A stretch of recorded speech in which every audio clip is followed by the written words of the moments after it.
Youth ಕಾಂಗ್ರೆಸ್ನಿಂದ vote ಚೋರಿ sticker ಅಭಿಯಾನ ನಡೆಸಲಾಗ್ತಾ ಇದೆ. ಇದಕ್ಕೆ ಮೈಸೂರು ನಗರ ಬಿಜೆಪಿ ಯುವ ಮೋರ್ಚಾ ತೀವ್ರ ವಿರೋಧವನ್ನು ವ್ಯಕ್ತಪಡಿಸಿದೆ. ಅಲ್ಲದೆ ಯೂತ್ ಕಾಂಗ್ರೆಸ್ ವಿರುದ್ಧ ಮೈಸೂರು ನಗರ ನಿಯಂತ್ರಣಾಧಿಕಾರಿಗೆ ದೂರು ಸಲ್ಲಿಕೆ ಮಾಡಲಾಗಿದೆ. ಸರ್ಕಾರಿ ಬಸ್ಗೆ ಸ್ಟಿಕ್ಕರ್ ಅಂಟಿಸಿದವರ ಮೇಲೆ ಕ್ರಮ ಕೈಗೊಳ್ಳಿ, ಇಲ್ಲವಾದಲ್ಲಿ ನಾವು ಬಸ್ಗಳಿಗೆ ಸ್ಟಿಕ್ಕರ್ ಅಂಟಿಸುವ ಅಭಿಯಾನವನ್ನು ಪ್ರಾರಂಭ ಮಾಡ್ತೀವಿ ಅಂತ ಬಿಜೆಪಿ ಯುವ ಮೋರ್ಚಾ ನಗರಾಧ್ಯಕ್ಷ ರಾಕೇಶ್ ಗೌಡ ಎಚ್ಚರಿಕೆ ನೀಡಿದ್ದಾರೆ.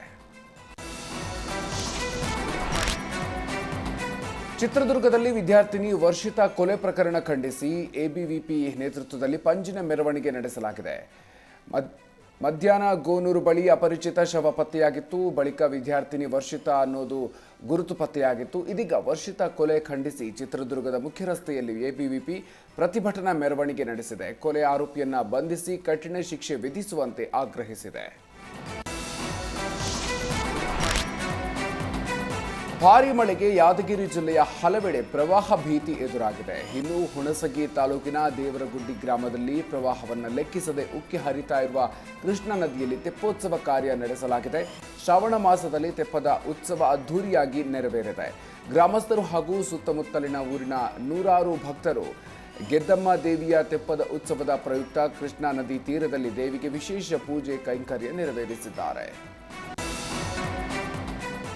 ಬಾಗಲಕೋಟೆ ಮಳೆ ಹಾನಿ ಪ್ರದೇಶಗಳಲ್ಲಿ ಡಿಸಿ ಪರಿಶೀಲನೆ ನಡೆಸಲಾಗಿದ್ದು, ಬಾಗಲಕೋಟೆ ಜಿಲ್ಲೆಯಲ್ಲಿ ನದಿಗಳು ಉಕ್ಕಿ ಹರಿತಾ ಇದ್ದು ಪ್ರವಾಹದ ಆತಂಕ ಶುರುವಾಗಿದೆ. ಈ ಹಿನ್ನೆಲೆಯಲ್ಲಿ ಮಳೆಯಿಂದ ಹಾನಿಗೆ ಒಳಗಾಗಬಹುದಾದ ಪ್ರದೇಶಗಳಲ್ಲಿ ಅಧಿಕಾರಿಗಳು ಭೇಟಿ ನೀಡಿ ಪರಿಶೀಲನೆಯನ್ನು ನಡೆಸಿದ್ದಾರೆ. ಮುಧೋಳ ನಗರದ ಸೇತುವೆಯಾದ ಯಾದವಾಡ ಸೇತುವೆಗೆ ಖುದ್ದು ಜಿಲ್ಲಾಧಿಕಾರಿ ಸಂಗಪ್ಪ, ಸಿಇಒ ಶಶಿಧರ್ ಭೇಟಿ ನೀಡಿ ಪರಿಶೀಲಿಸಿದರು. ಘಟಪ್ರಭಾ ನದಿಗೆ ಅಡ್ಡಲಾಗಿ ನಿರ್ಮಿಸಿರುವ ಯಾದವಾಡ ಸೇತುವೆ ಮಳೆ ನೀರಿನಿಂದ ಆವೃತವಾಗಿದ್ದು, ಪ್ರವಾಹ ಉಂಟಾದಂತಹ ಸಂದರ್ಭದಲ್ಲಿ ಸೂಕ್ತ ನಿರ್ವಹಣೆ ಕೈಗೊಳ್ಳುವಂತೆ ಅಧಿಕಾರಿಗಳಿಗೆ ಜಿಲ್ಲಾಧಿಕಾರಿ ಸಂಗಪ್ಪ ಸೂಚನೆಯನ್ನು ಕೊಟ್ಟಿದ್ದಾರೆ. ನೆಚ್ಚಿನ ಶಿಕ್ಷಕರ ವರ್ಗಾವಣೆಯನ್ನು ಖಂಡಿಸಿ ವಿದ್ಯಾರ್ಥಿಗಳು ಪ್ರತಿಭಟನೆಯನ್ನು ನಡೆಸಿದ್ದಾರೆ. ಚಾಮರಾಜನಗರ ತಾಲೂಕಿನ ಹೆಗ್ಗವಾಡಿಪುರದ ಸರ್ಕಾರಿ ಹಿರಿಯ ಪ್ರಾಥಮಿಕ ಶಾಲೆಯಲ್ಲಿ ಈ ಘಟನೆ ಆಗಿದೆ. ಶಾಲೆಯ ಆಂಗ್ಲ ಭಾಷೆ ಶಿಕ್ಷಕ ಕಿಶೋರ್ ವರ್ಗಾವಣೆಯನ್ನು ಖಂಡಿಸಿ ವಿದ್ಯಾರ್ಥಿಗಳು ಹಾಗೂ ಪೋಷಕರು ಧರಣಿಯನ್ನು ನಡೆಸಿದ್ದಾರೆ. ಮಧ್ಯಾಹ್ನದ ಊಟವನ್ನು ಸೇವಿಸದೆ ವಿದ್ಯಾರ್ಥಿಗಳು ಪ್ರತಿಭಟಿಸಿದ್ದಾರೆ.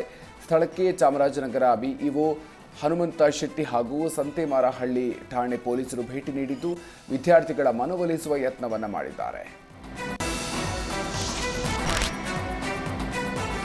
ನ್ಯಾಯಾಲಯಕ್ಕೆ ಹಾಜರಾಗದೆ ತಲೆಮರೆಸಿಕೊಂಡಿದ್ದ ಆರೋಪಿಯನ್ನ ಪೊಲೀಸರು ಬಂಧನ ಮಾಡಿದ್ದಾರೆ. ಆಂಧ್ರಪ್ರದೇಶ ಕಡಪ ನಿವಾಸಿ ಶಿವರಾಮರೆಡ್ಡಿ ಬಂಧಿತ ಆರೋಪಿಯಾಗಿದ್ದು 2011ರಲ್ಲಿ ಅಕ್ರಮ ಗೋವಾ ಸಾರಾಯಿ ಮಾರಾಟ ಯತ್ನ ಪ್ರಕರಣದಲ್ಲಿ ಬಂಧಿತನಾಗಿದ್ದ.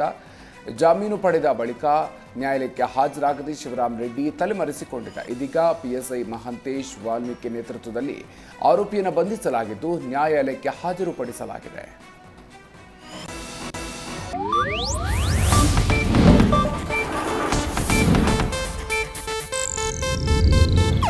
ಇದು ಏಷ್ಯಾನೆಟ್ ನ್ಯೂಸ್ ನೆಟ್ವರ್ಕ್ ಪ್ರಸ್ತುತಿ.